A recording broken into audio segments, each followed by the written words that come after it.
ఇది యోబు చివరి అధ్యాయానికి వచ్చాం.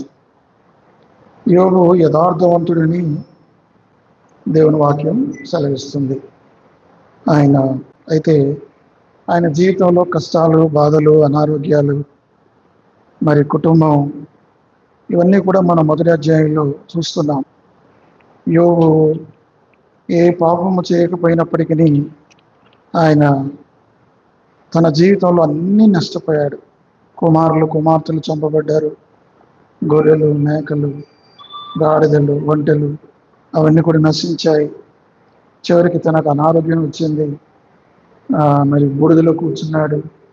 పరిస్థితి దయనీయంగా ఉంది. భార్య వచ్చింది, ఇంకా నువ్వు దేవుణ్ణి దూషించు, మరణించు అని చెప్పి యోబుతో చెప్తుంది.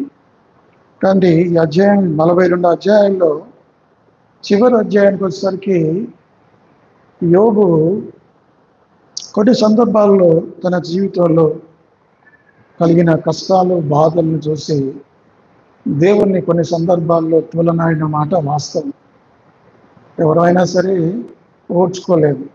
దేవా, నేను ఏం పాపం చేశాను, నా జీవితంలో ఎందుకు ఇన్ని కష్టాలు తెచ్చావు, ఎందుకు ఇన్ని బాధలు నాకు పెట్టావని అంటారు. అది మానవ సహజం. యోబు కూడా కొన్నిసార్లు దేవుని ఆ విధంగా అన్నాడు. దేవుణ్ణి దూషించలేదు, కానీ దేవుని గురించి మనసులో కొంత బాధ ఉంది.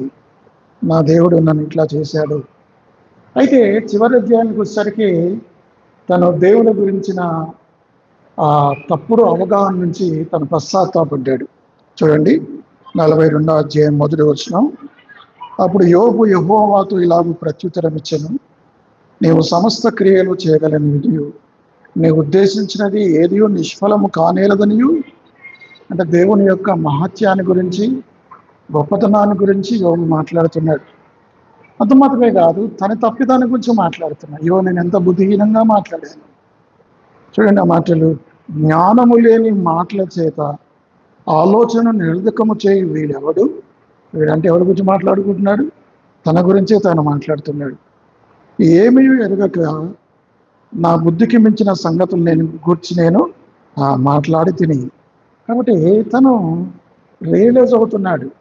ఒకవైపు దేవుడు ఎంత గొప్పవాడో, ఆయన ఏమి చేయగలడో, ఎంత అసాధ్యమైన వాడో చెబుతూనే అదే సమయంలో నేను ఎంత బుద్ధిహీనునో, ఎలాగ నేను మాట్లాడాను, నా శక్తికి మించిన అవగాహన లేని మాటలు మాట్లాడాను ప్రభా, నన్ను క్షమించు అని దేవుని దగ్గర పశ్చాత్తాపడుతున్నాడు. యోబు లాంటి అంత యథార్థవంతుడే పశ్చాత్తాపడినప్పుడు నేను కూడా పడాలి. చూడండి, 42 అధ్యాయం మొదటి 5 వచనాలు, 6 వచనాలు.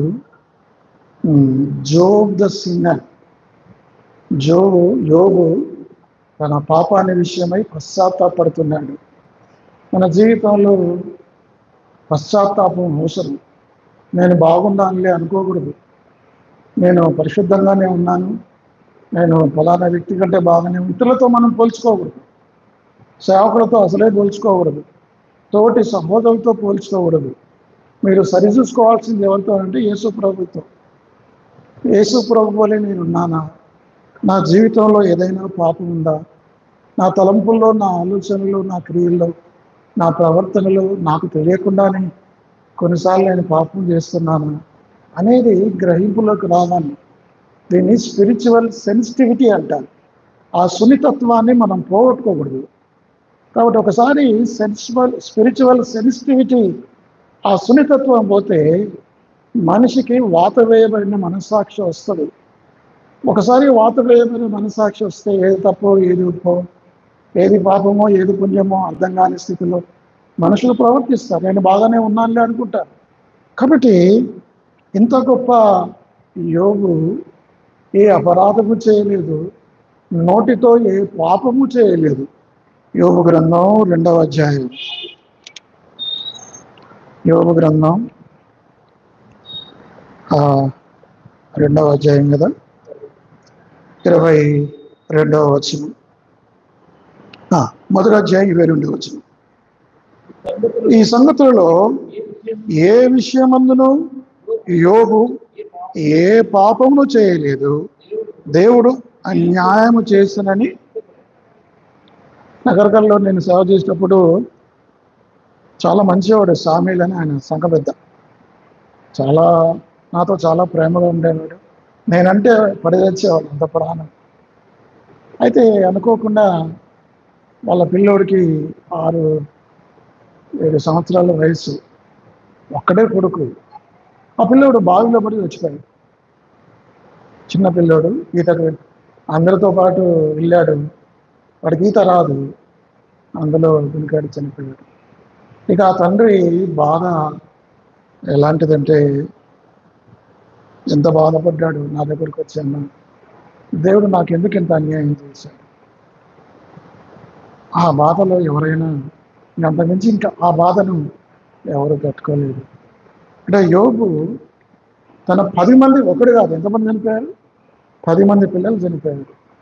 తన ఆస్తి అంతా పాడైపోయింది, తన ఒంటెలు పోయాయి, తన గాడిదలు పోయాయి, తనకున్న ఇల్లు కూలిపోయింది, తనకు అనారోగ్యం వచ్చింది, ఇంకా ఒళ్ళంతా దురద గీసుకుంటున్నాడు, బూడిదలో కూర్చున్నాడు. అలాంటి దుస్థితిలో ఉండి కూడా యోబట దేవుణ్ణి దూషించలేదు. యోబు ఏ పాపమును చేయలేదు, దేవుడు అన్యాయము చేసినని చెప్పలేదు. బా, ఇది యోబుకు తప్ప ఇంత సహనం మరెవరికి ఉండదు. ప్రపంచంలో యోబు లాంటి వ్యక్తి మరొకడు ఉన్నాడంటే అతిశయోక్తి లేదు. ఎంతోమంది దేవుడు నాకు అన్యాయం చేశాడు, దేవుడు నాకు ఇట్లా చేశాడని చెప్పుకుంటారు చిన్న కష్టానికే. కానీ అంత గొప్ప యోబే దేవుని గురించి ఆలోచిస్తూ తన కలిగిన బాధను బట్టి కొన్ని సంగతులు ఆలోచించుకుంటున్నప్పుడు దేవుని మీద ఆయాసం కలిగింది. దాని గురించే తను ఏమీ పాపం చేయలేదు, కానీ దేవుని మీద పడిన ఆయాసాన్ని బట్టి అంటున్నాడు, అయ్యో దేవా, నేను తొందరపడ్డాను, అవివేకినై మాట్లాడాను. చూడండి, యోబే ఎంత పశ్చాత్తాపడితే నీవు నేను ఎంత పశ్చాత్తాపడాలి. మనిషికి సరైన దారిలోకి రావాలంటే పశ్చాత్తాపానికి మించింది మరొకటి లేదు. పశ్చాత్తానికి మించిన ప్రాయశ్చిత్తము లేదు. అర్థమైందా? కాబట్టి జోబ్ ద సిన్నర్ అతను ఏం చేస్తున్నాడంటే పశ్చాత్తాపడుతున్నాడు. ఎవరిని పశ్చాత్తాపడుతున్నాడు? ముందు దేవుని గురించి విన్నాడు, వినికిడి చేత. 5వ వచనం, నిన్ను గూర్చి వార్త నేను వింటిని, 42:5. అయితే ఇప్పుడు నేను కన్నులారా నిన్ను చూస్తున్నాను. 42వ అధ్యాయం చివరి అధ్యాయం వచ్చేసరికి దేవుని దర్శనం కలిగింది. దేవుని చూస్తున్నాడు, ముందు విన్నాడు, తర్వాత దేవుణ్ణి చూస్తున్నాడు. దేవుణ్ణి చూస్తున్నప్పుడట తన జీవితంలో ఉన్న పాపమంతా నీ ముఖకాంతిలో మా రహస్య పాపములు కనబడుచున్నవి. ఆయన మన మీద, ఆయన ముఖకాంతిని చూసినప్పుడట మన రహస్య పాపాలన్నీ కూడా ఆయన కనబడుతున్నాయి. యేసుప్రభువు వారు వ్యభిచారంలో పట్టబడిన స్త్రీని ఆయన దగ్గర తీసుకొని వచ్చారు కొంతమంది పరిచయులు, శాస్త్రులంతా. అయితే ఆయన రాస్తున్నాడు కిందికి వంగి. వీళ్ళంతా గొప్ప వాళ్ళంతా నిలబడి యేసుప్రభువు అన్నాడు, మీలో పాపం చేయని వాడు ఎవడో ఆమె మీద మొట్టమొదటి రాయండి అన్నాడు. వెంటనే ప్రతి ఒక్కడు లేచాడు, నేనేం పాపం చేయలేదు అనుకుని రాయడానికి వచ్చాడు. యేసుప్రభువు రాస్తున్నాడు. యేసుప్రభువు నేల మీద రాస్తుంటేనే హృదయంలో పట్టబడ్డాడు. తన పాపం ఏమిటో అక్కడ రాస్తున్నాడు ప్రభు. మొత్తానికైతే తన పాపం చేసిన వాడని చెప్పి తన పాపముల చేత పట్టబడి రాయి విడిచిపెట్టి వెళ్ళిపోయాడు. అందరూ ఆ విధంగా ఆయన ఒక్కటి మిగిలింది. చివరికి ఆమెతో అన్నాడు, అమ్మా, నేను నీకు ఎవరినో శిక్ష విధించలేదా అంటే ఆమె లేదు ప్రభు. అయితే అన్నాడు ప్రభు, అన్నాడు, నేను కూడా నీకు శిక్ష. ఇప్పుడు చూడండి, నిజంగా ఆమెకు శిక్ష విధించే అధికారం ఎవరికి ఉంది? ఒక యేసుప్రభుకే ఉంది. ఎందుకంటే యేసుప్రభు వారు పాపరహితుడు, ఏ నేరం చేయని వాడు. ఆయనకు మాత్రమే ఆమెను ధర్మశాస్త్ర ప్రకారం రాళ్లతో కొట్టే అవకాశం, అధికారం ఆయనకు ఒక్కనికే ఉంది. కానీ ఆయన అట్లా చేయలేదు. ఆయన పాపాలు క్షమించడానికి మనుష్య కుమారుడు భూమి మీదకి వచ్చాయనే వాక్యంలో ఉంది. అయితే ఆమె పశ్చాత్తాపడింది, ప్రభువా అని ఒప్పుకుంది. ప్రభు ఆమెను క్షమించడమ్మా, నేను కూడా నిన్ను శిక్షించను. ఇక పాపము వెళ్ళిపోయింది, పాపాలు క్షమించబడ్డాయి. నేను చెప్పేది ఏంటంటే, దేవుడు మన ఎదుట ఉన్నప్పుడు, ఆయన ముఖదర్శనం చేసుకున్నప్పుడు మన జీవితంలో ఉన్న పాపాలు కనబడతాయి. మనం వాక్యం చదవకపోతే, ప్రార్థన చేయకపోతే మనం ఏమిటో మనకు అర్థం కాదు. అర్థమైందండి? మన హృదయంలో, మన జీవితంలో ఉన్న పాపాలు మనకు తెలియపరచబడాలంటే దేవుని వాక్యం అర్థం లాంటిది. మన జీవితం ప్రతిబింబిస్తుంది, మన హృదయాన్ని చూపిస్తుంది. అందుకే దేవుని వాక్యాన్ని చదవాలి, ప్రార్థన చేయాలి. అప్పుడు మన రహస్య పాపాలు మనకు కనబడతాయి. ఆ రహస్య పాపాలు మనం ఒప్పుకున్నప్పుడు, పశ్చాత్తాపడేప్పుడు దేవుడు మనల్ని కరుణిస్తాడు, క్షమిస్తాడు. ఈయన అంటాడు 6వ వచనం, కావున నన్ను నేను అసహించుకొని ధూళిలోను బురదలోను పడి పశ్చాత్తాపడతానని ఎప్పుడు మాట్లాడినాడు? ఆయనను చూసినప్పుడు, ఆయన ముఖకాంతిలో యోబు యొక్క రహస్య పాపాలు కనబడ్డప్పుడట తాను అసహించుకున్నాడు, బురదలో పడి పశ్చాత్తాపడుతున్నాడు. చూసారా? దేవుడిని చూస్తే దేవుడు మనకు కనబడతాడు. ఎక్కడ కనబడతాడు? దేవుడు ఎక్కడ కనబడతాడు? వాక్యంలో కనబడతాడు. ఆయన స్వరం ఎక్కడ కనబడుతుంది? వాక్యంలో ఆయన స్వరం కనబడుతుంది. కాబట్టి ఆయన ఎదుట మనం పశ్చాత్తాపడాలి. అదేవిధంగా ఆదికాండం 42వ అధ్యాయం, ఆదికాండం 42 లేదా 18:27, ఆదికాండం 18:27 చదవండి. అందుకు అబ్రాహాము, ఇదిగో ధూళియు బూడిదనై ప్రభుతో మాట్లాడి తెగించున్నాను. చదవండి. కాబట్టి ఇక్కడ దేవుడు అబ్రహాంకు ప్రత్యక్షమైనప్పుడట అబ్రహాము చెప్పిన మాట్లాడ్డాయో, నేను బూడిదను, దుమ్ము లాంటి వాడిని, ధూళి లాంటి వాడిని అబ్రహాము ఒప్పుకుంటున్నాడు అక్కడ. ఎప్పుడు? దేవుడు ప్రత్యక్షమైనప్పుడు. ఇక్కడ యోబు ఒప్పుకుంటున్నాడు. ఆయన చూసినప్పుడు ఏమంటున్నాడు? ప్రభువా, నేను దుమ్ములో, ధూళిలో, బూడిదలో పడి నన్ను నేను అసహించుకుంటున్నాను. యెషయా గ్రంథం 6వ అధ్యాయం 5వ వచనం. యెషయా గ్రంథం 6వ అధ్యాయం 5వ వచనం. అమ్మా, అయ్యో నేను అపవిత్రమైన పెదవులు గలవాడను, జనుల మధ్య నివసించువాడను, నేను నశించి తెలియదు. కాబట్టి ఆ ఉజ్జియా మరణించినప్పుడు ఆ సింహాసనం మీద కూర్చున్న మొదటి వచనంలో ఆ మాటలు ఉంటాయి. ఆ సింహాసనాసీనుడైన దేవుణ్ణి కల్లారా యెషయా చూసినప్పుడట తన గురించి, తన పెదవులు అపవిత్రమైంది, తన మనుషులు అపవిత్రమైన వారు. ఆ విధంగా తన అటువైపు యోబు, ఇటువైపు అబ్రహాము, మరొక వైపు ఎవరైనా యెషయా, ఇంకొక వైపు పాపాత్ముడిని ప్రభువా నన్ను విడిచిపోమంటాడు ఎవరైనా? పేతురు. ఆ విస్తారమైన చేపలు పెట్టినప్పుడు యేసు ప్రభుని చూసి ఆయన ఎదుట మోకరించి సాష్టాంగపడి, ప్రభువా నేను పాపాత్ముడను, నన్ను విడిచిపెట్టి, అంటే ఆయన ముఖ దర్శనం, దేవుని చూసినప్పుడు మన జీవితంలో పాపాలు కనబడతాయి. దేవుని చూడాలంటే, ఆయన స్వరం వినాలంటే దేవుని వాక్యమే మనకు ఆధారం. దేవుని వాక్యాన్ని చదవాలి. కాబట్టి ఆయన పశ్చాత్తాపడ్డాడు. Job the sinner. రెండవది, ఈ Job the sinner became Job the servant. 4 సార్లు ఆ మాటలు ఉన్నాయి. నా సేవకుడైన యోబు. ఇప్పుడు ఎప్పుడన్నాడు దేవుడి మాటలు నా సేవకుడైన యోబు అని? పశ్చాత్తాప పడిన తర్వాత, ఆయన పాపాలు క్షమించబడిన తర్వాత, దేవునితో సమాధాన పడిన తర్వాతనే ఆ మాటలు అన్నాడు. చూడండి, ఆ మాటలు నేను చదువుతాను. 8వ అధ్యాయంలో 8వ వచనంలో, నా సేవకుడైన, అంతకన్నా ముందు 7లో ఉంది, నా సేవకుడైన యోబు పలికినట్లు. 8వ వచనం మధ్య భాగంలో, నా సేవకుడైన యోబు నొద్దకు పోయి, అదే 8వ వచనంలో, నా సేవకుడైన యోబు నిమిత్తము ప్రార్థన చేయను.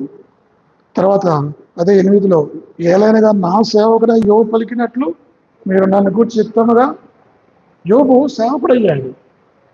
కాబట్టి మనం ఎప్పుడు సేవకులం అవుతాం దేవునికి? మన పాపాలు క్షమించబడినప్పుడు, మనం పశ్చాత్తాపడినప్పుడు, మారు మనసు పొందినప్పుడు. ఇప్పుడు యోబు సేవకుడయ్యాడు. ఎలా సేవకుడయ్యాడు యోబు? ఎలా సేవకుడయ్యాడంటే, తన కష్టంలో, తన రోగంలో, తన ఇబ్బందుల్లో, తన శ్రమలలో, దేవుని నిందించలేదు, సరికదా దేవుణ్ణి ఘనపరిచాడు. అందుకే నా సేవకుడైన యోగు అలా చెప్పుకుంటాడా మన గురించి? నా సేవకుడైన ప్రభుదాసు అని నా గురించి చెప్పుకుంటాడా? ఇలా మీ గురించి మీరు చెప్పుకుంటాడా? నా సేవకురాలైన, నా సేవకుడైన. సేవకుడు అంటే ఏదో రాష్ట్రాన్ని కాదు ఇక్కడ అర్థం. అంటే ఆయనకు సరి అయిన రీతిలో జీవించేవారు, ఆయనను దూషించకుండా, శ్రమ వచ్చినా, కష్టం వచ్చినా, బాధ వచ్చినా దేవుని పైన పెట్టేవారు, ఆయన ఘనపరిచేవారు. అలాంటి వారు. ఎన్ని కష్టాలు వచ్చాయి యోగుకి. ఇందాక మనం చదువు, ఆయన నోట ఏ పాపం కూడా కార్యమాట పలకలేదు, నోటితో ఏ పాపము. అలాంటి వ్యక్తులు జోబు. ఇప్పుడు ఈ ముగ్గురు స్నేహితులు వాస్తవానికి యోగుకు మంచి స్నేహితులు వీళ్ళు. ఈ స్నేహితుల పేర్లు కూడా ఇక్కడ రాయబడ్డాయి. ఒకడు తెమానీయుడైన 9వ వచనం ఎలీఫజు, హూసీయుడైన బిల్దదు, మయమాతీయుడైన జోఫరు. వీళ్ళు ముగ్గురు స్నేహితులు. స్నేహితులు వచ్చి ఏం చేయాలి? కష్టాలు ఉన్న వ్యక్తిని వచ్చి ఏం చేయాలి? ఆదరించాలి, అవును కదా? వీళ్ళు ఏం చేశారు? నువ్వు ఏం పాపం చేసినావో ఏమో, అందుకే దేవుడు నిన్ను ఇట్లా శిక్షించాడంటే యోగు హృదయం ఎంత గాయపడుతుంది. యేసుప్రభు వారు ఒక మార్గం గుండా వెళ్తున్నాడు, ఒక గుడ్డివాడు అక్కడ కూర్చున్నాడు. యేసుప్రభు శిష్యులు చూశారు, ప్రభా వీడు గుడ్డివాడుగా పుట్టుకు ఎవడు పాపం చేశాను, వీడా వీని కన్నవాడు? అప్పుడు ప్రభు అన్నాడు, వీడైనను వీడి కన్నవాడైన పాపము. అంటే మన ఉద్దేశం ఏంటంటే ఏదో పాపం చేసింది కాబట్టి ఇట్లా అయింది దానికి అని అనుకుంటారు. మనం కూడా అనుకుంటాం, అట్లా అనుకోకూడదు. అన్ని రోగాలు పాపాన్ని బట్టి రావు. కానీ యోబును అవమానించారు ఎవరు? యోబు స్నేహితులు. మీరు యోబు గ్రంథం చదువుకుంటూ వస్తే యోబుని ఎంత అవమానించారో, ఎన్ని మాటలు అన్నారు, ఎన్ని పాపాలు చేసావో నువ్వు, అందుకే దేవుడు నేను శిక్షించాడు. మరి యోబు పలికినట్లట వాళ్ళు పలకలేదట. యోబు ఎంత గొప్ప వ్యక్తి. అప్పుడు దేవుడు వాళ్ళ మీద కోపగించాడు. నా సేవకుడైన యోబు వలె మీరు మాట్లాడలేదు. ఎటువంటి వ్యక్తి ఆయన, ఎంత యథార్థవంతుడు, ఎన్ని శ్రమల్లో ఎన్ని బాధలలో ఆయన నిలబడ్డాడు.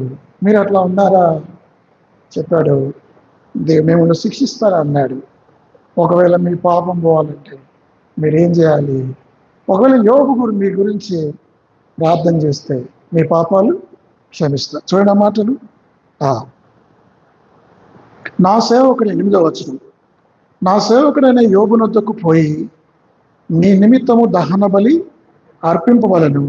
అప్పుడు నా సేవకుడైన యోబు మీ నిమిత్తము ప్రార్థన చేయను. మీ అవివేకమును బట్టి మిమ్మును శిక్షింపడున్నట్లు నేను అతనిని మాత్రము. ఎంత గొప్ప మాటలు, ఎంత గొప్ప ఆధిక్యత. మీరు పాపం చేశారు, మీ మీద నా కోపం మండుతుంది. వాళ్ళ మీద దేవుడికి ఎంత కోపం వచ్చింది చూడండి. ఆ మాటలు ఎట్లా ఉన్నాయి? మండుతునే మాటలు ఎక్కడ ఉన్నాయి?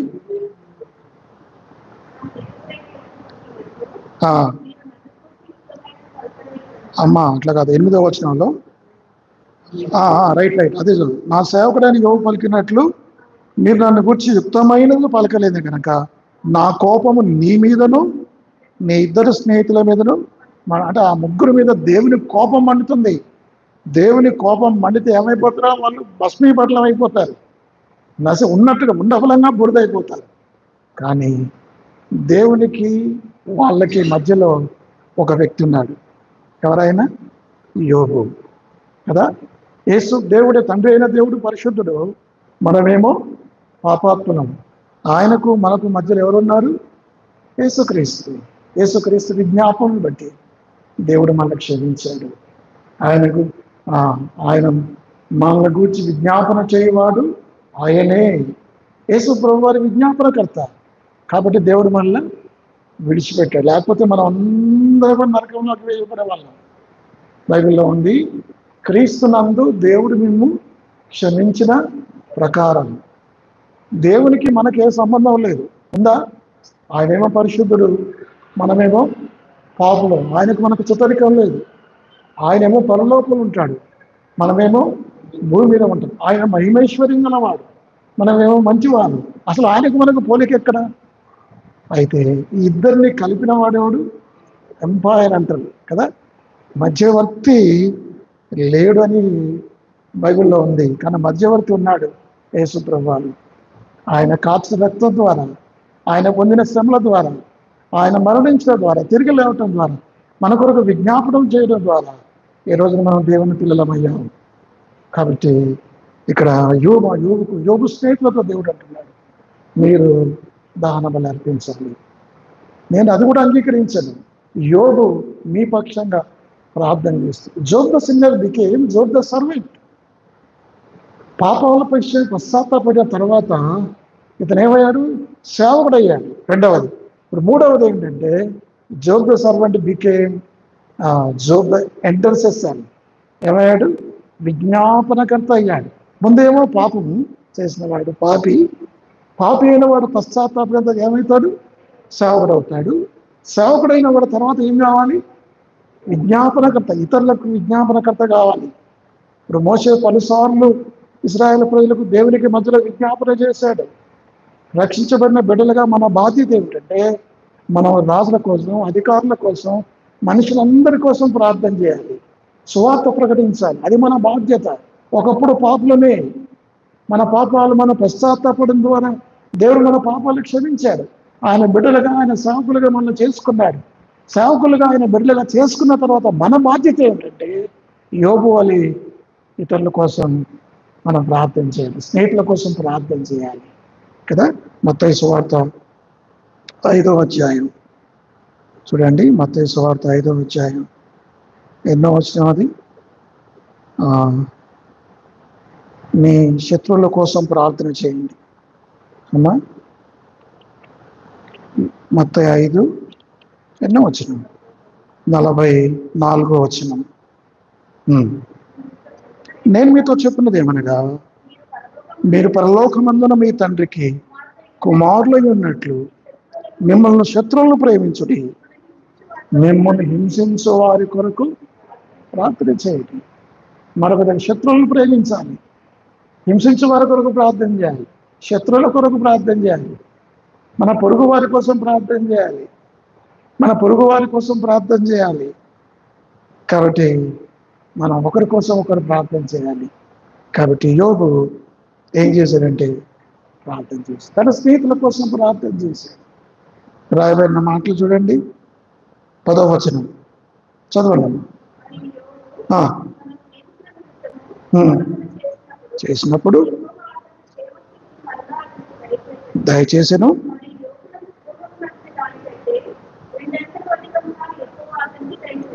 రెండంతలు ఇచ్చాడు. మనం అనుకుంటాం, ఇప్పుడు నా కోసమే నేను ప్రార్థన, ఇతరుల కోసం ప్రార్థన చేస్తే నాకేమొస్తుంది? కొన్నిసార్లు ఇట్లా అనుకుంటాం. మన పిల్లలకి ఏదైనా జ్వరం వచ్చింది అనుకోండి ఎట్లా ప్రార్థన చేస్తాం? మన సొంత పిల్లలకు జ్వరం వచ్చింది, తీవ్రమైన ఇబ్బంది, ఎట్లా ప్రార్థన చేస్తాం? చాలా తీవ్రంగా, బాధతో, ఆందోళనతో, దుఃఖంతో ప్రార్థన. లేదా వేరే వాళ్ళ పిల్లలకి ఏందనుకోండి క్యాజువల్గా ప్రార్థన చేస్తాం. అవునా? మనం అనుకుంటాం వాళ్ళ కోసం మనం ఏం చేస్తాం, ఏముంది ప్రార్థన, నా కోసమే నేను చేసుకుంటాను అనుకుంటాను. కానీ నీకోసం నువ్వు ప్రార్థన చేసుకుంటే నీకు వచ్చే లాభం ఎంత? ఒక్కొంతు. నీవు ఇతరుల కోసం ప్రార్థన చేస్తే వచ్చే లాభం ఎంత? 200. ఇప్పుడు యోబు స్నేహితుల కోసం ప్రార్థన చేస్తే ఆయనకు దేవుడు 200 దీవించాడు. ఆయన అర్థమైందా? కాబట్టి ఎప్పుడు కూడా ఆయన కోసం ప్రార్థన చేయాలని అనుకోవద్దు. అందరి కోసం బైబిల్ చెప్తుంది సమస్త మనుషుల కొరకు కదా, మనుషులందరి కొరకు ప్రార్థన చేయాలి. రాజుల కొరకును, అధికారుల కొరకును, మనుషులందరి కొరకును మనం ప్రార్థన చేయాలి. ఇది మంచిది అనే మాటలు 1 తిమోతి 2వ అధ్యాయంలో అందరి కోసం, అంటే శత్రువుల కోసం ప్రార్థన చేయాలి, మిత్రుల కోసం ప్రార్థన చేయాలి, దగ్గరల కోసం ప్రార్థన చేయాలి, దూరపుల కోసం ప్రార్థన చేయాలి, బంధువుల కోసం ప్రార్థన చేయాలి, మనల్ని బాధ పెట్టే వాళ్ళ కోసం ప్రార్థన చేయాలి. మన లిస్టు చేంతారంత ఉండాలి. 2 గంటలు చేసినా అయిపోకూడదు, అంత ప్రార్థన చేయాలి. ఒక వ్యక్తి గురించి నువ్వు ప్రార్థన చేస్తే, నా మాటలు వింటున్నారా మీరు? ఒక వ్యక్తి గురించి నువ్వు ప్రార్థన చేస్తే ఆ వ్యక్తి మీద ఉన్న నీకున్న కోపము, ద్వేషం పోతుంది. నీకు అర్థమైందా? ఎవరి మీదన్నా నీ కోపం, బాధ, ఆయాసం ఉందనుకోండి, మీరు ఏం చేయాలి? ప్రార్థన చేయాలి. అట్లా కొన్ని రోజులు ప్రార్థన చేస్తే అతని మీద ద్వేషం పోయి ప్రేమ కలుగుతుంది, ప్రార్థనకు ఆసక్తి ఉంది. అర్థమైందా? ఇప్పుడు మీకు ఏం చెప్తున్నాను, 1 తిమోతి 2వ అధ్యాయం 2 మొదటి నుంచి చదువు.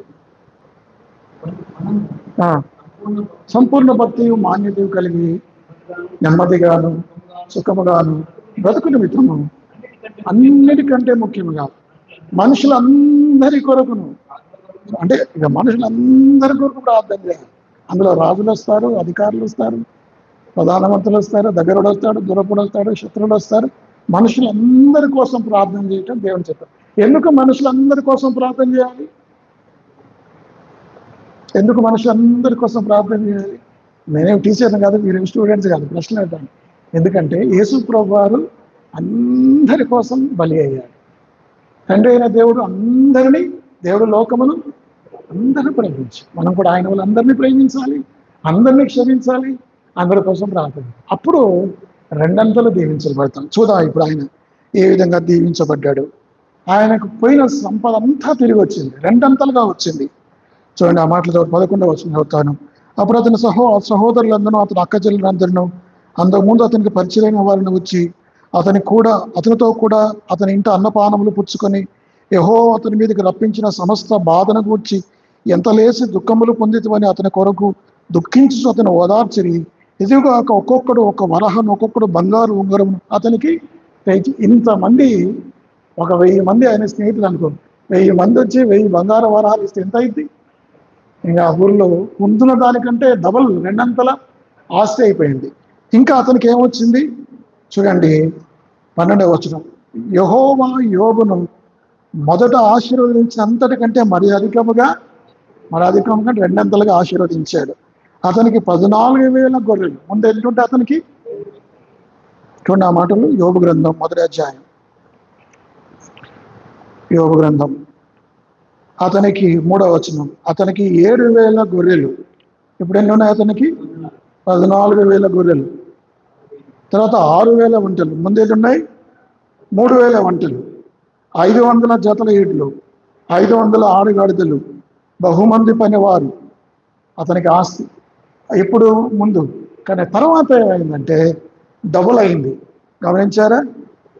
14,000 గొర్రెలను, 6,000 ఒంటెలను, 1000 జతల ఎడ్లను, 1000 ఆడుగాడిదలను కలిగిను. అంత మాత్రమే కాదు, మరి ఇప్పుడు డబ్బు అంటే వస్తుంది, గాడిదలు అంటే వస్తాయి, తర్వాత అన్ని డబ్బులు అయ్యాయి కదా, అన్ని డబ్బులు అయ్యాయి. మరి పిల్లలు కూడా డబ్బులు కావాలి కదా. కానీ అక్కడ చూడండి 13వ వచనం. మరియు అతనికి 7 కుమారులను, 3 కుమార్తెలను. ముందు ఎంతమంది ఉన్నారు? 3 కూడా ఇంతే ఉన్నారు, 7 కుమారులు. మరి ఇప్పుడు డబుల్ అయ్యారా? డబుల్ అయ్యారు. ఎట్లా అయ్యారంటే, ముందు చనిపోయిన వారు ఎక్కడికి వెళ్ళారు? పరలోకంలో ఉన్నారు.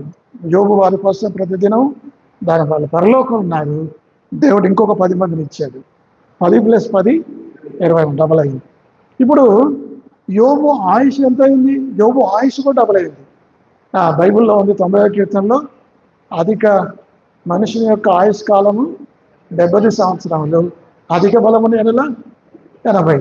ఇప్పుడు ఈయనకు 70 ఏళ్ళ వయసులో ఈ రోగాలు వచ్చాయి. ఎంతకాలం చనిపోయాడు ఈయన? చివరి వచనం చదవండి, 16వ వచనం. అటు తర్వాత యోబు 140 సంవత్సరములు బ్రతికి తన కుమారులను, కుమారుల కుమారులను 4 తరముల వరకు చూచెను. పిమ్మట యోబు కాలము నుండి వృద్ధుడై 140 సంవత్సరాలు. అతని ఆయుష్ కూడా వాస్తవానికి అప్పుడే చనిపోవాలి, ఏది జబ్బు వచ్చినప్పుడే. కానీ మరలా దేవుడు ఇంకొక 70 ఏళ్ళు పొడిగించాడు ఆయుష్. అంటే ఆయుష్లో డబుల్ అయింది, ఆస్తిలో డబుల్ అయింది, పిల్లలు డబుల్ అయ్యారు. తర్వాత ఇంకా గొర్రెలు, ఎడ్లు అన్నీ కూడా రెండంతలుగా దీవించబడ్డాడు. మన బిడ్డలు, దేవుని బిడ్డలమైన మన రహస్యం ఏంటంటే, దేవా నన్ను రెండంతలుగా దీవించని నువ్వు ప్రార్థన చేయాల్సిన పని లేదు. అట్లా అనాల్సిన ఏం చేయాలి? మనం ఏమనాలి? ప్రభా, నేను అవతల వ్యక్తుల కోసం నువ్వు ప్రార్థన చేసేసాను, నీ సంఘ సభ్యుల కోసం, ఒక్కొక్క కుటుంబం కోసం, ఒక్కొక్క వ్యక్తి కోసం నేను బల దగ్గర ప్రార్థన చేస్తాగా. అట్లా నీకు 1 గంట సేపు మీరు అట్లా ప్రార్థన చేసుకుంటూ అట్లా కొన్ని నెలలు, సంవత్సరాలు మీరు చేస్తే దేవుడు మీకు ఎన్ని ఉన్నాయో అంతకు డబుల్ ఇస్తాడు. అంటే నేనేం తమాషా చెప్పట్టు, యోగుకి ఇచ్చాడుగా, ఇచ్చాడా లేదా? మరి మనకెందుకు ఎవడు?